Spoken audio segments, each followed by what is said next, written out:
Bugun yana sizlar bilan rentgen tahlilini qilib ko'rsatmoqchiman. Mana bu uchburchak bachadonimiz va kontrast ketyapti. Bular operatsiya o'tkazganlar, posle operatsionni homilador bo'lmayapman deb rentgenga tushganlarida mana bu o'ng tarafda kontrast yig'ilib qolayotgani, chap tarafda qisman tushayotgani kuzatilyapti. Ikkita snimka qilingan. Mana ikkinchi snimkada ko'proq tushgani kuzatilgan. Bu holatda biz aytamiz, o'ng taraflama sakta salpinks, chap taraflama esa qisman ochiq deb aytiladi.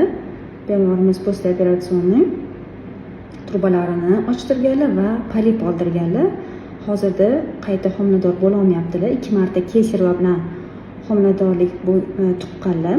Ko'pincha bunaqa qorin bo'shlig'ida o'tkazgan operatsiyadan keyin trubalarda chandiqli protsesslar yuzaga kelib, truba yopilib qolishi ehtimoli bor. O'shaning uchun kesarva o'tkazgan bemorlarimizda homilador yuzaga kelmasa, rentgen qildiring deb aytamiz.